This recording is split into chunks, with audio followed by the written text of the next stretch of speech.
So if you get customers on the internet, then this video is for you. I have been in digital for about 10 years, started as a Facebook advertiser, moved into brand strategy because I realized that brand may be the most important lever basically in business of all time, especially today. And so I'm going to tell you 3 optimizations I highly recommend that you make in your business, whether it's physical or digital products, services, whether you're doing a personal brand. These are the 3 optimizations that I think that you should focus on. Before I say what they are, let's get on the same page about what optimization is. Optimization is an act of making something as functional and effective as possible. So we can both agree that making more money is important, and it's what a lot of people want to do. It's why they start being in business in the first place. It's why I started being in business in the first place. But where I've gone wrong in the past is I thought everything was about revenue. Everything is about making as much money as possible. So I think, okay, if I want to be a millionaire, I just got to make sure that I make $1 million.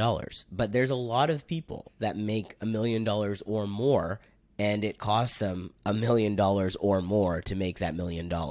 So optimization 1 is thinking beyond revenue and thinking about margins. Optimization 2, the days of there being pride in working 24/7, not sleeping, go, constantly at the desk, constantly on the phone are over. At least for people who want more travel, more time with family, there is no reason why you have to structure your business in a way that demands all of your time, especially today. And the 3rd optimization is decreasing complexity. When you decrease complexity, you're going to open up that time margin and you're going to open up that money margin. And the complexity can come in a variety of ways. It can be that your website's incredibly complex. I'm working with a client right now. Their website's incredibly confusing and they are losing sales. So when you put all 3 of these things together, that's when you really start to put together the picture of the joy again in what you are doing and of the ability to see more clearly so that you can scale to the places that you want to, whether that's just $30,000 a month, whether that's multi-millions of dollars a year.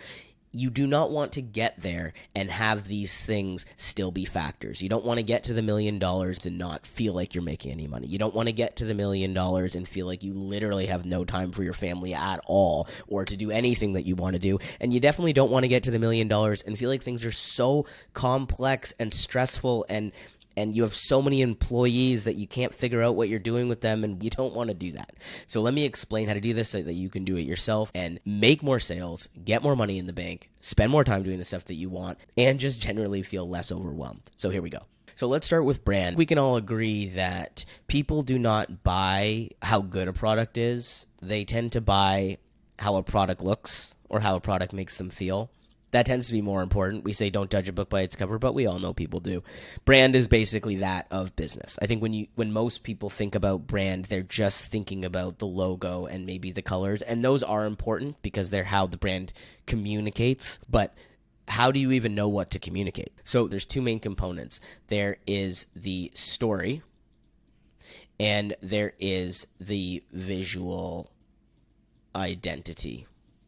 These are the 2 things that make the best brands in the world. They make personal brand what it is. They make all the products that you've ever seen or heard about. The brand's story is who it's for and what transformation is it making in their lives. That's the core of the story. Like any good movie, we have a hero and we have a guide. The hero of the story is actually your customer. It's not you. I've sent many a cold email in my life, and I have messed them up because all I did was talk about how awesome I am or how much the company has done. Hey, we've made these movies for Estee Lauder and Bacardi, and I'm all this brand storytelling guy. People are like, I don't care, right? And the reason is they don't care is because they're the hero of the story. I'm not the hero of the story. Your brand facilitates their transformation. So for example, we take a brand like Nike. They have a big story around victory. Even Nike means victory. They're all about push and growth and being your best self. Nike's not being its best self. It's helping us to be our best selves. And then the visual identity helps communicate that message. Just do it. You know, those ads where they're getting up at 6 a.m. and they're just feeling their best selves. They're being champions. And the reason we buy it so much is because We want that story for ourselves. This also works on a personal brand level. You look at Oprah, for instance. A lot of her brand with the OWN network, the Oprah Winfrey Network, is about empowering people. It's about giving them the personal growth and development that help us feel more alive and connected to each other. So long gone are the days where you can just put up a logo and say, hopefully people like this. And I talk to a lot of people when I go to their websites or I look at what they're putting out, and their brand visual identity doesn't match the story at all. Doesn't match the target market at all. There's no emotion in it. These two things must go together. And when you do that, you will increase the value of what you are selling, the products, the services, their offers, which will allow you to charge more for them, which will effectively increase the amount of money that you're making, the profit margins that you're making, because you will be creating more value than just what your product or service does. The main reason, again, to increase your brand is so that you can differentiate yourself, so that people aren't directly comparing you and saying, should we go with this or should we go with this? Now we're just based on price.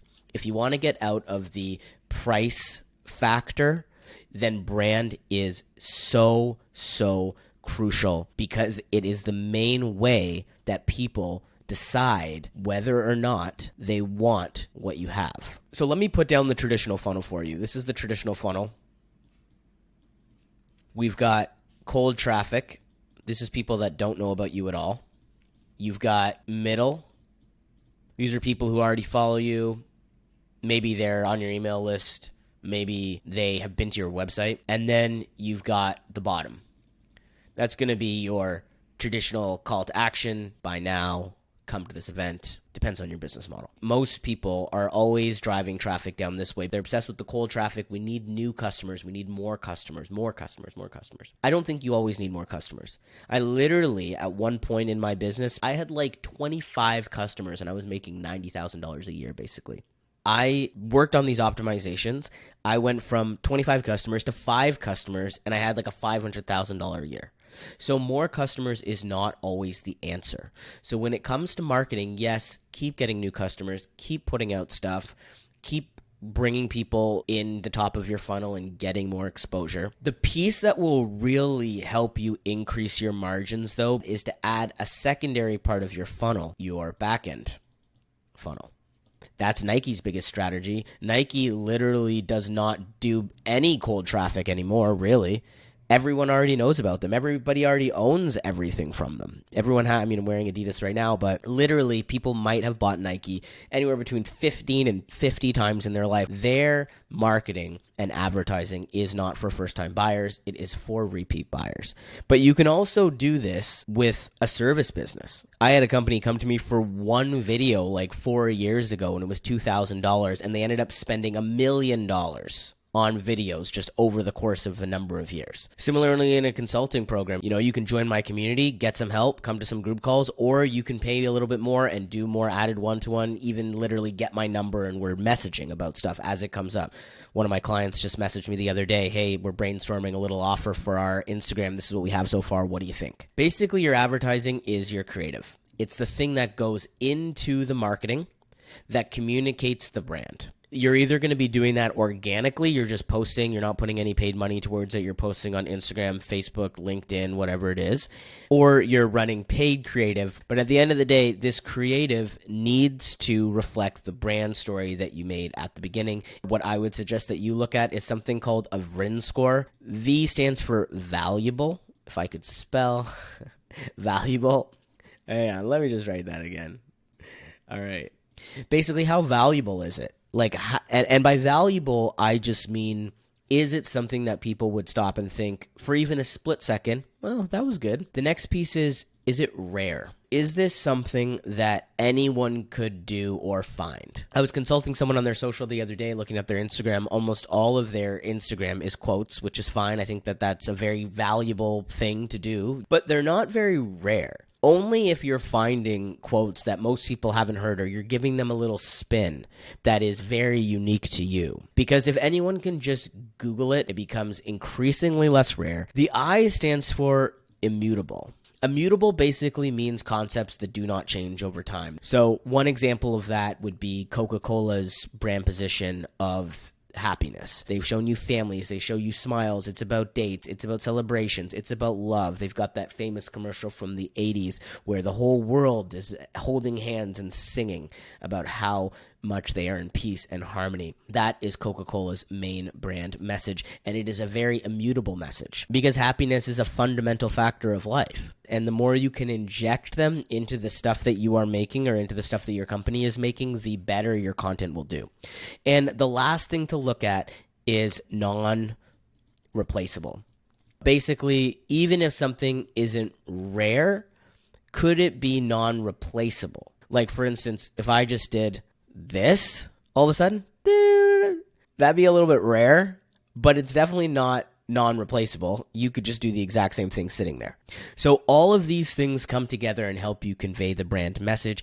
And if you do the brand stuff, the marketing stuff, and the advertising stuff, then I am telling you, your profit margins are going to soar, which is going to open up that time freedom and that optionality, and it's inherently going to decrease the complexity of the things that you are doing. So if you want to deepen your brand story and understand what brand changes you need to make, definitely grab Brand Breakthrough. It's a video. It's broken up into parts. I can't wait to help you implement this stuff. Cheers to your growth.